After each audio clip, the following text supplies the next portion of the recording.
Welcome to Telugu 70mm channel. So ఈ రోజు మనతో పాటు సతీదేవ్ గారు ఉన్నారు. దివాళీకి ఎన్ని సినిమాలు అయితే వస్తున్నాయో ఈ వీక్ కూడా అన్ని సినిమాలు వస్తున్నాయి ఇండస్ట్రీకి. సో ఈ వీకెండ్ కూడా బ్లాక్ బస్టర్ అవుతుందని అనుకుంటున్నాము. సో సతీదేవ్ గారు జీబ్రా సినిమా గురించి వారి మాటలోనే అడిగి తెలుసుకుందాం. హాయ్ సతీ. హలో అండి. హాయ్. సో జీబ్రాకి చాలా షేడ్స్ కనిపిస్తున్నాయి, యాక్టర్స్ కూడా చాలా మంది ఉన్నారు. సో మీది పాజిటివ్ షేడ్ అని అర్థమవుతుంది, నెగిటివ్ షేడ్స్లో చాలా మంది కనిపిస్తున్నారు. అసలు కంటెంట్ ఏంటి, సో ఎలా ఉండబోతుంది?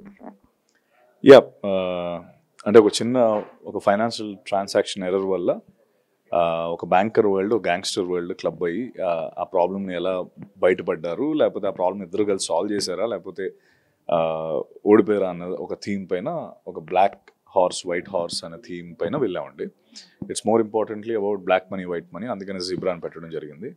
సో ఈ బ్యాంకర్కి ఆ వరల్డ్లోకి వచ్చిన తర్వాత, ఆ గ్యాంగ్స్టర్ వరల్డ్లోకి పుల్ అయిన తర్వాత జరిగే ఫన్నీ సీన్స్ కానీ, లేకపోతే అసలు ఎలా బయటపడతాడని చాలా ఆద్యంతో మనకి will feel very tensed and we want to వాడు విన్ అయితే బాగుంటుందని మనం వెయిట్ చేస్తూ ఉంటాం. సో టీజర్ కానీ, ట్రైలర్ కానీ, స్నేక్ పిక్ కానీ చూస్తే ఒక ఇంట్రెస్టింగ్ పాయింట్ అనేది క్రియేట్ చేశారు. ఎందుకంటే అది చూసిన తర్వాత ఎవరికైనా సినిమా చూడాలని ఇంట్రెస్ట్ కలుగుతుంది. సో అది క్రియేట్ చేయగలిగారు.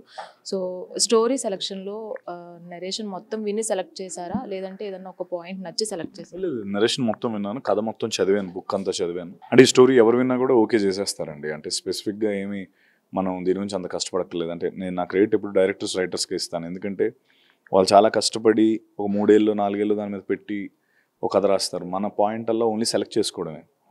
సో నాది యాక్చువల్లీ ఈజీ. మన వరకు కథలు రావడమే కష్టం. వచ్చినప్పుడు ఇలాంటి డైమండ్స్ దొరుకుతూ ఉన్నప్పుడు వెంటనే ఎయిర్ జోబులో వేసుకోవాలి.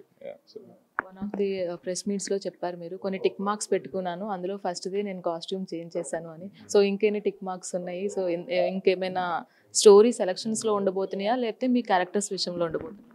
Story selection, characters, everything. అంటే నెక్స్ట్ నేను ఫుల్ బాటిల్ అనే ఫిల్మ్ చేస్తున్నాను, అది క్రైమ్ కామెడీ అది. సో అది కూడా ఒక లెవెల్ అప్లోనే ఉంటుంది.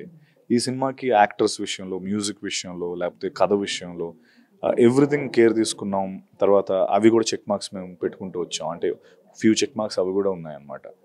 సో అన్ని విధాల జీబ్రా వరల్డ్ వైజ్ ఎవ్రీథింగ్ మేము అనుకున్న పాయింట్స్ అన్నీ కూడా చాలా ఈజీగా అంటే పెట్టి చేసిన సినిమా. ఇప్పుడు ఈ థ్రిల్లర్స్ చుట్టూనే తిరుగుతారా, లవ్ స్టోరీ ఏమైనా ప్లాన్ చేస్తారా? ఇది క్రైమ్ యాక్షన్ థ్రిల్లర్ అండి. ఇది crime action thriller. Love story already చేస్తున్నాను, గుర్తుందా శీతాకాలం అని, వర్కౌట్ కాలే. మేబీ ఒక ప్రాపర్ సాలిడ్ స్టోరీ వస్తే అసలు నాకు I would love to do. But చూడాలి, అంటే ఎవరో అంత గొప్ప కథ రాయాలి, రాస్తే గ్యారంటీ చేస్తాను. సత్యరాజ్ గారు కావచ్చు, సునీల్ గారు కావచ్చు, సత్య కావచ్చు, సో ముగ్గురు కూడా కామెడీ పార్ట్లో చాలా, అంటే ఆయన పాస్వర్డ్ విషయంలో కూడా 10 స్టార్స్ అనేది చెప్పారు. సత్య కామెడీ కూడా ఒక లెవెల్లో ఉంటుంది. సునీల్ గారు కూడా కమీడియన్ నుంచి మెయిన్ లీడ్ నుంచి ఇప్పుడు మంచి క్యారెక్టర్స్ చేస్తున్నారు. సో ఎవరి కామెడీ మీకు ఎక్కువగా నచ్చింది సినిమా? నా వరల్డ్ సత్య, ధనా వరల్డ్ సునీల్, ఇద్దరు మనకి ఫుల్ ఫన్నీ క్యారెక్టర్, అంటే లైక్ ఫన్ మూమెంట్స్ అన్ని వాళ్ళ ద్వారా క్రియేట్ అవుతాయి. నాకు ఇద్దరిది ఇష్టం. అంటే బికాజ్ సినిమా వాళ్ళిద్దరి పైన చాలా సీన్స్లో హైలైట్ అవుతూ ఉంటాయి, ఆ ఫన్ పార్ట్ అంతా. సో నాకు ఇద్దరు ఇష్టం. అంటే ఫన్ అంటే డెలిబరేట్ ఏదో ఫన్ చేయాలి కదా, క్యారెక్టర్స్ అలా డిజైన్ అయిన ఉన్నాయి కాబట్టి సిచ్యువేషనల్ ఫన్ అంతా. డాన్స్ విషయంలో సునీల్ గారితో పాటు మీరు కూడా చేశారా? లేదండి, చేయలేదు, జీరో ఏం చేయలేదు. అండ్ ఆల్ ద బెస్ట్, మంచి బ్లాక్ బస్టర్ అవ్వాలి అనుకుంటున్నాను. సో November 22 సత్యదేవ్ గారి సినిమా జీబ్రా మన ముందుకు రాబోతుంది. సో టీజర్ అండ్ ట్రైలర్ కూడా, అండ్ అలాగే స్నేక్ పిక్ కూడా చాలా బాగుంది, ఇంట్రెస్టింగ్గా ఉంది. సో ఖచ్చితంగా థియేటర్స్కి వెళ్ళి సినిమాని అయితే చూసేయండి. వీడియో జర్నలిస్ట్ అష్రఫ్తో రాణి, తెలుగు 70mm, హైదరాబాద్.